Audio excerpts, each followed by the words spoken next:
Welcome to Hannity. Donald Trump officially ruled out a third-party run for president today. I'm Tucker Carlson, in tonight for Sean. Earlier today, the billionaire businessman signed the RNC loyalty pledge, meaning that if he doesn't win the Republican nomination, he claims he will not run as an independent. We've got some highlights from Mr. Trump's press conference today. Take a look. The chairman just left, as you probably know, and he's been extremely fair. The RNC has been absolutely terrific over the last 2-month period. And as you know, that's what I've wanted. I've wanted fairness. I don't have to be treated any differently than anybody else. I just wanted fairness from the Republican Party. We're leading in every single poll. A new poll came out today where we're over 30%.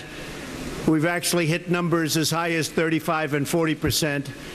And frankly, I felt that the absolute best way to win and to beat the Democrats, and very easily, I think, beat the Democrats, no matter who it may be, whether it's Hillary or anybody else. And I think maybe Hillary's going to have a very hard time, frankly, with what's happening, getting to the starting gate. The best way for the Republicans to win is if I win the nomination and go directly against whoever they happen to put up. And for that reason, I have signed the pledge. Yeah.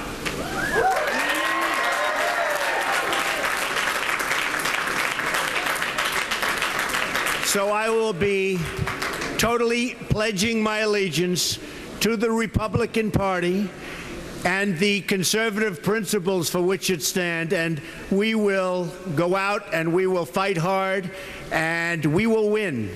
We will win. And most importantly, we will make our country great again, because that's what it's all about. We have to make our country great again. Well, I think the big thing, Dana, that's changed is, and it's been obvious to all, number one, after I announced, we went up like a rocket ship. Nobody thought I was going to run, and they said, oh, he won't run, and he won't put in his papers, and he won't do all of this. I did that. The papers in terms of the company turned out to be spectacular. It's a great company. I built a great company. And all of the other papers have turned out to be very well received. And I think the thing that changed is the fact that I went to number one place very quickly after I signed, and after I, in this building, notified everybody that I'd be running for president. So I think the biggest thing is that I went early to number one, and the RNC has treated me with great respect. One of the things I want to do, and I feel very strongly, it's a country based on borders, and our country is based on laws. And when people come into the country illegally, we should not allow that. And this is not from South America, this is not from Mexico, this is from all over the world. When people come illegally, we cannot allow that. And I want people to come legally. I want very much to take care of our border, because our southern border is a total mess. That's been proven. And interestingly, a couple of months ago when I announced, I made some very strong statements about the crime and the problems that were happening, and I've been proven right. And many of the people in this audience actually have apologized to me, which I very much appreciate. Of course, they haven't done it publicly, but these are minor details. Someday they will. The fact is that we are a nation that wants and needs borders. We're a nation that wants and needs and is based on laws. And we will make sure that that takes place.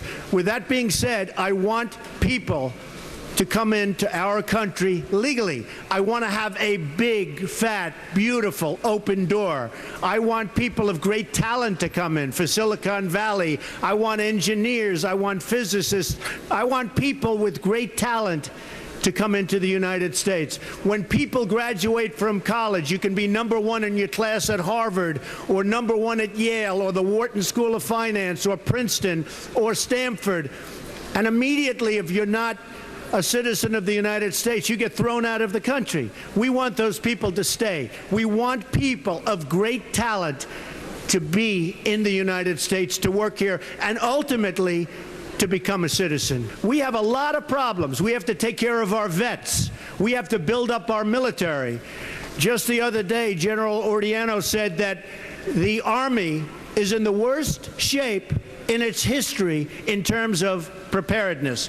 Now, for them to be in bad shape, with the way we are and with the world hating us, and you look at Hillary Clinton, and I've said she's the worst Secretary of State in the history of this country. Now, in all fairness, because of the agreement that's about to be finalized with Iran, John Kerry may very well take her place. I think that agreement is a disaster for this country, for Israel, for the Middle East.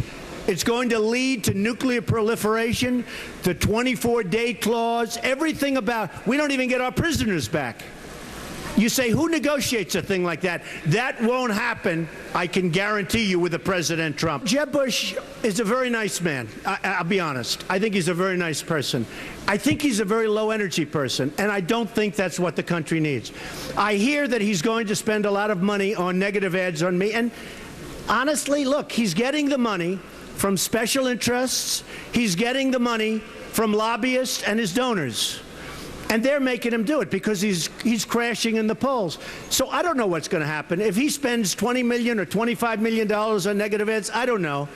I know that my life will continue. I just don't know. I mean, nobody's ever spent money on ads against me. But he probably has to do that, although it would not be the way I've done. You know, one of the things that I'm most honored about is that so far everybody that's attacked me has gone down the tubes. You have Lindsey Graham attacked me. He was at 3%. Now he's at 0%. You have Perry attacked me. Now he's getting out of the race. He was at 4 or 5%. Now he's getting out of the race. He was at 0%. Everybody, Rand Paul attacked me. I see the last poll, the Monmouth poll, just came out today, where I'm leading by double figures, and Rand Paul is down to less than 2%, and he attacked me. Now, Jeb Bush also just went down in the Monmouth poll, very big.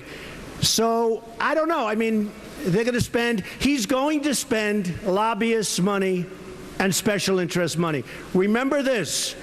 They have total control over Jeb and Hillary and everybody else that takes that money. Nobody knows the system better than me. They have total control. You understand it very well because you've been covering it for a long time. Those people that are putting up those millions of dollars have total control over your candidate. I will tell you this. Nobody's putting up millions of dollars for me. I'm putting up my own money. Kanye West, you know what? I'll never say bad about him. You know why? Because he loves Trump. He loves Trump. He goes around saying, Trump is my all-time hero. He says it to everybody. So Kanye West, I love him. Now, maybe in a few years I'll have to run against him. I don't know, so I'll take that back. But you know what? He's been so nice to me. I sort of, you people have sort of seen, because I've been a counterpuncher. I only hit people when they hit me. Only.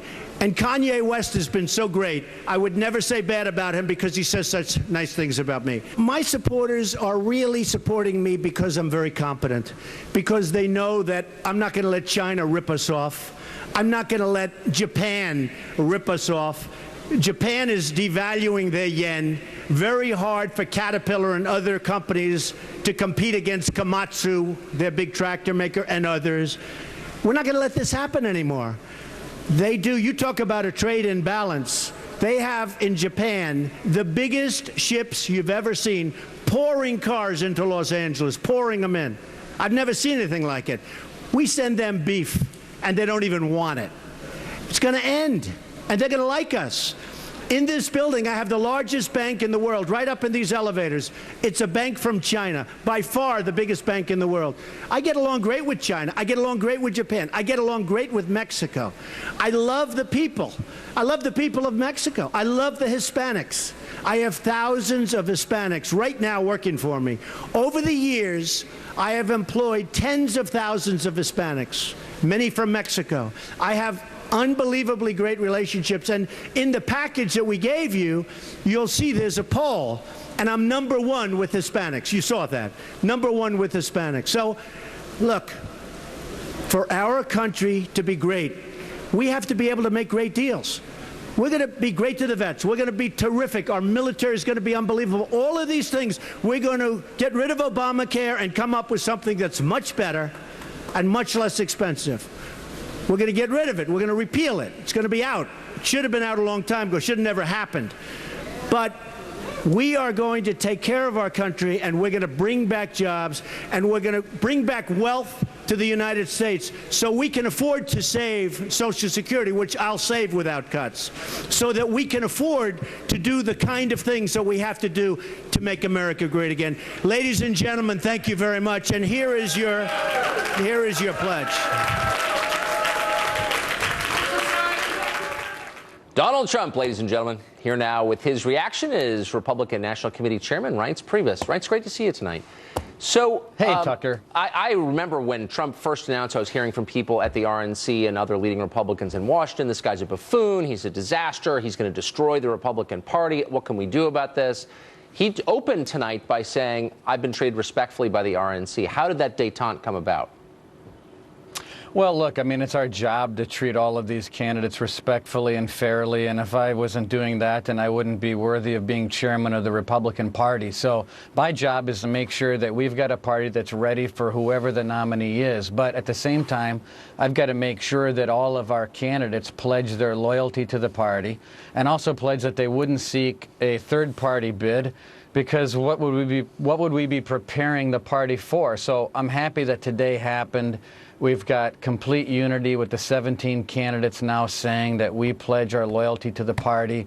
And I think our activists and our donors and everyone in between need to know that. And that's why today was a good day for our party. Well, it was definitely a good day for Donald Trump because he got the other candidates to agree to support him. He could not be kept off the ballot now. It works every direction. I mean, obviously, you're right. It works every direction. So do you believe it? I mean, we'll just do a quick thought experiment. Let's say 3 months from now, middle of the primaries, Donald Trump starts to lose, and then he loses. Do you really think he'll be able to decelerate? I mean, do you really believe that he wouldn't run third party? Really, I mean, it really doesn't matter. I mean, what matters is today. And sure, I mean, people, you can rip up whatever agreement you want and say, I've changed my mind. But I think that when someone puts their name on a piece of paper and says to the American people that I give you my word, and when the other candidates raise their hand and say, I'm not going to run as an independent, I think that means something. I think it means something when you run for president. Yeah. And when Donald Trump was asked today, is there anything that would change your mind? He said, there's nothing that would change my mind. This is what I'm doing. So you're right. It's possible. But I'd rather be where I am today than in a place where you have candidates that wouldn't pledge. So I've got to do what I have to do to put the party in the best position to win next year. It's a good point. Very quickly, is there any message or anything to be learned by Republicans in Washington from the Trump candidacy? Well, I think that there's a lot to be learned from a lot of these candidates that are out there talking about what we need to do to change and to lead in this country. Obviously, a lot of people are frustrated with Washington, frustrated with a system that doesn't seem to be looking out for the little guy. And I think you're seeing that across the country. So, yeah, there's a lot to learn. I mean, you've got, obviously, a whole lot of frustration out there, and I think people are seeing it. And you're seeing it actually on both sides of the aisle. And so I think both parties are learning a lot through this process. Yeah, I think that's true. Hope so. Reince Priebus, thanks a lot for coming on tonight. I appreciate it. Congratulations on Thanks. That. Coming up next, more on Donald Trump signing that RNC loyalty pledge, plus key Hillary Clinton aides called before congressional committees to testify about her private server to tell the truth to the American people about what happened. But one of them was refusing. He's pleading the fifth. Ed Henry has a full report on that. And then a Kentucky county clerk is sent to jail for refusing to issue same-sex marriage licenses. Senator Rand Paul is here later with reaction. That and a whole lot more as Hannity continues.